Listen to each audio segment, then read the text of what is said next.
সবাইকে জানাই MRR tutorial থেকে শুভেচ্ছা।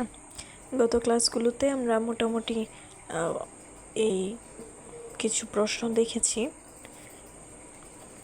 তার মধ্যে আমরা এই কন্টিনিউয়াস ফ্রিকোয়েন্সি ডিস্ট্রিবিউশনের টেবিল, তারপর হচ্ছে ক্লাস ইন্টারভাল, মিন, মিডিয়ান, মডেল, ফ্রিকোয়েন্সি পলিগন, তারপর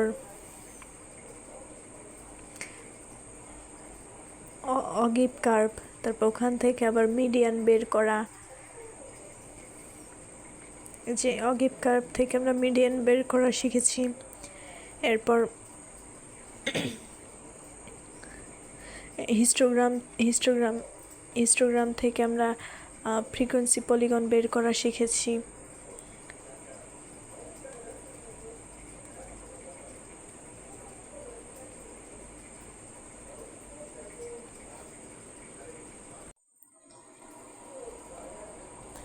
তারপর হিস্টোগ্রাম থেকে আমরা মোড বের করা শিখেছি।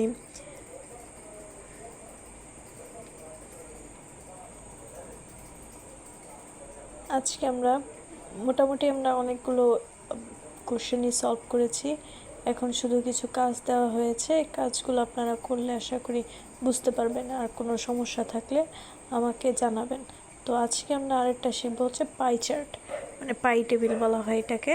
তাহলে পাই টেবিলটা হচ্ছে কিছু আমাদের এরকম একটা চার্ট দেওয়া থাকবে, যেখানে এই যে এখানে একটা উদাহরণ হতে পারে যে আইটেম দেওয়া আছে কিছু, হচ্ছে এক্সপেন্ডিচার। তাহলে এখান থেকে আমাদেরকে 360 ডিগ্রি থেকে আগে ডিগ্রিগুলো বের করে নিতে হবে। তাহলে এটা কিভাবে করব? এটা হচ্ছে এই সবগুলা আগে, এই যে এক্সপেন্ডিচারগুলো হচ্ছে সবগুলা যোগ দিলে কত বের হয়? 4000 টাকা।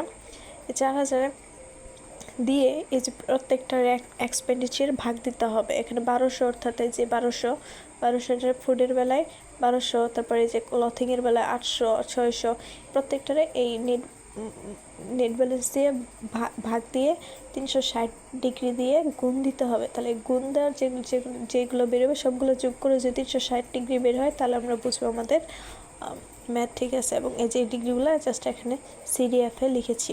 তাহলে এখন কীভাবে আঁকবো? আমরা চাঁদার সাহায্যে, অর্থাৎ ডিগ্রি চাঁদা দিয়ে এরকম প্রথমে 108 আঁকবো।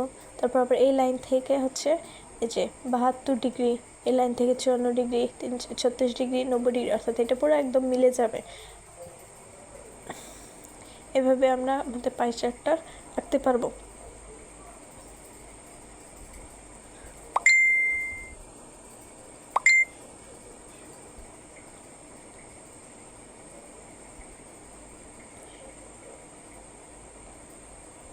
এরপর এখানে কিছু জাস্ট কয়েকটা কোশ্চেন দেওয়া আছে, এগুলো আপনারা